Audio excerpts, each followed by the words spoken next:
I got close and they told me to, go get 50, and you could tell at the end they were looking for me. He is Derrick Rose. You think back to Derrick Rose when Rose was the MVP. Just remember how spectacular he was before he started getting hurt. That's what Morant reminds me of. He has Derrick Rose's athletic ability and more of an AI body. You know, when Stephen A. Smith brought up John Morant to compare to Giannis, saying, he might be better than Giannis, it was ridiculous. It was one of the stupidest things I've ever heard, and I had fun roasting it. But today, I want to change the tone. I want to celebrate the greatness that we're seeing in front of our eyes. Yes, he's in his third year, but what he's doing is pretty comparable to third-year Derrick Rose. In year 3. Oh, there's no question. I mean, you can make a case.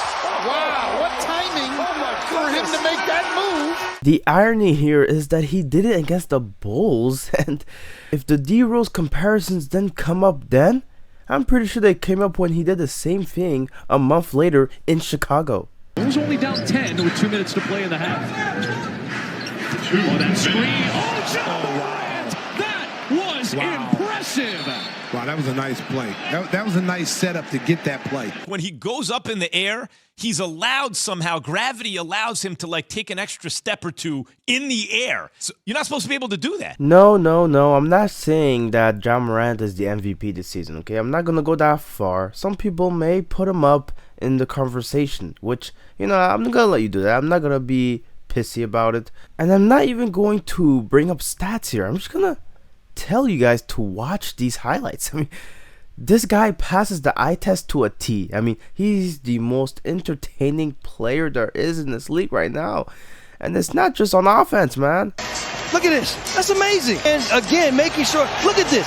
Top of the box. He uses his insane vertical to block shots. And right here, he does it with 2 hands. And ESPN, man, credit to them. They did some interesting research. And they found out a little nugget that make John Morant's amazing blocks look even more amazing. We estimate Morant's block radius to be 3,500 cubic feet. That's the same block radius as center Clint Capella, who's 7 inches taller. But I know most people aren't here for that. They don't care too much to see blocks. They want to see slam dunks. And John Morant, well, he's a highlight reel. Ja with a full head of steam. Ja to the basket. Throws it down. John Morant. Welcome to the dark, everybody. I have personally told many of friends, many of family members that if I were to select which highlight reels to watch from any NBA game, I would much rather watch dunks, insane slams, than I would watching 3-pointers go, and even ones from the logo. I'm a dunk guy. I love dunks more than 3-pointers. And John Morant, man, please, at this point, man, you have to get to the dunk contest next year. You just have to, man. You can't do this to us. If they're going to have that dunk contest as a final event, you got to be a part, please. The people want what they want. So, John Morant, it's up to him now to respond and give us what we truly want to see next season. Now, he doesn't have to do it. And, of course, he does provide more than enough highlights in himself to justify him not participating in any contest anytime soon. But John Morant, man, he is just a sensational player. He is beautiful to watch, the most entertaining player hands down. And last night, man, that dunk on Pirtle was just insane. Rebound by Adams, his 6th. Morant blows by Primo. Attack.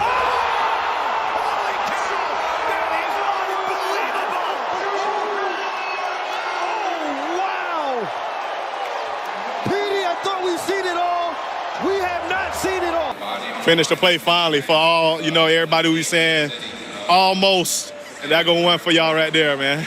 For the amount of times John Morant almost gets a dunk of the year off, I stutter halfway through the video and have to restart every time. Now, John Morant, man, you don't have to apologize for anybody, man. We get it, man. You missed some dunks. But boy, oh boy, did you provide more than enough highlights that day when you played the Spurs. 2.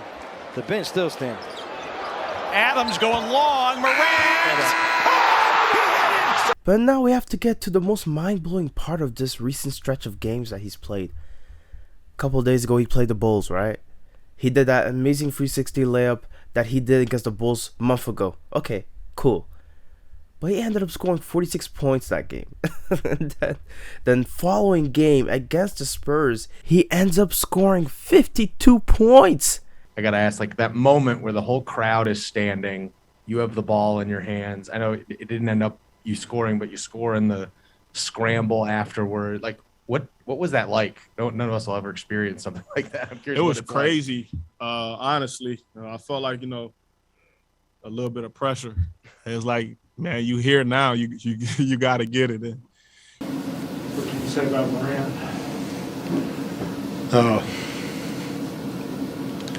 He's got a chance to be pretty good.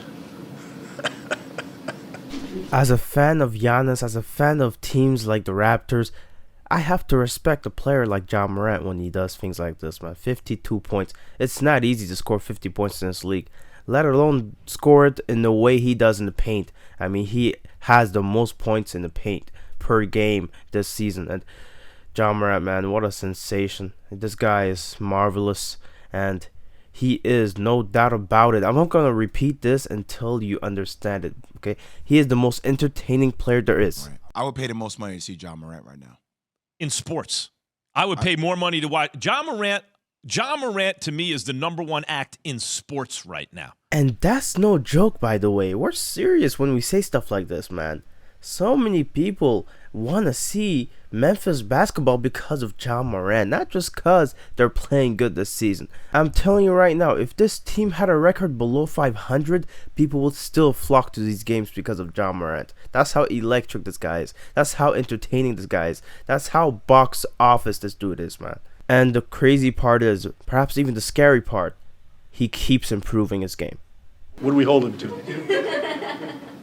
What? 52? Well, I'm a little angry. I thought if we held him like in the 40s, we'd be okay. Please, please, please, you would bring down the house. For sure, because I don't think the 10-foot rim high enough. So hopefully John Morant gives us what we want. But in the meantime, I just want to take this time to thank you guys for the amazing support you've given me. Okay, I've gotten a lot of love lately on the Jokic videos. And I'll be honest, man, it puts a lot of pressure on me to keep leveling up my videos. I doubt this video will get anywhere near the views that the Jokic video has, but on the off chance that you do see this video, I just want to thank you, okay, because I do read the comments, I do see all of them, okay, even the ones that aren't hearted, I just read them, and I just sometimes get lazy. So yeah, have a good night. If you want to watch a video, watch this video that I made on Zion Williamson. It really covers the basis of what I think is a good thesis, in my opinion, that Zion is potentially going to become the biggest villain in the NBA if he were to want to leave New Orleans. Also, I just want to apologize because it does seem like I stretched this video out to fit the 8-minute bill. I didn't mean to do that. I was actually trying to go under 8 minutes, but I talk a lot. Okay, bye.